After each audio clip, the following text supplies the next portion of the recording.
नमस्कार दोस्तों, पिछले 5 दिनों में घटी हुई कुछ घटनाएं हम आपको बताना चाहेंगे।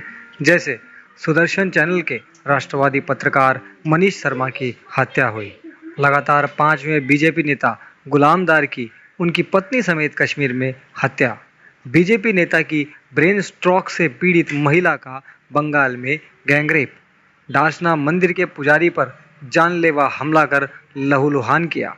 तेलंगाना में बीजेपी नेता की श्रीनिवास को कार में जिंदा जलाया। अब कुछ विदेशी न्यूज़ भी देखते हैं। पाकिस्तान में मौलवी के डर से निक्कर में पेशाब करने वाला 8 वर्षीय हिंदू बालक पर ईश निंदा का मुकदमा, फांसी की तलवार। पाकिस्तान में हिंदू मंदिर पर हमला, आप सभी ने वीडियो देखा ही होगा। बांग्लादेश में हिंदू मंदिरों में तोड़फोड़, 50 से ज़्यादा बेघर।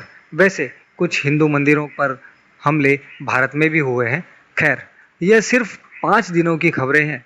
एक समय आएगा जब बीजेपी का नेता बनना तो दूर, उनको वोट डालने से भी आपको जान के लाले पड़ सकते हैं, जो कि बंगाल में इस वक्त हुआ है।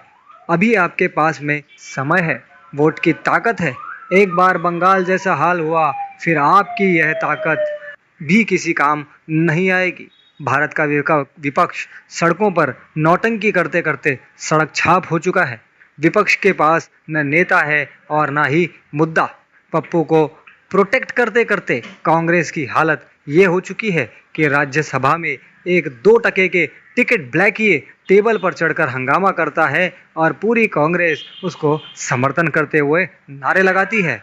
भारत में उच्च सदन में कांग्रेस इतने निम्न स्तर तक गिर जाएगी, कभी सोचा भी न था। इस पूरे संसद सत्र में जो हुआ या विपक्ष द्वारा जो किया गया, ये क्यों किया गया, इसे कोई भी समझ नहीं पा रहा है, क्योंकि ये विपक्ष के लिए न तो सैद्धांतिक रूप से और न ही राजनीतिक रूप से सही था, बल्कि इससे विपक्ष की किरकिरी ही हो रही है। और सबसे बड़ा आश्चर्य ये है कि 70 साल देश पर राज करने वाली कांग्रेस अब राहुल गांधी के नेतृत्व में 2-4 विपक्षी कुकुरमुत्तों की लटकन पर नजर आने लगी है।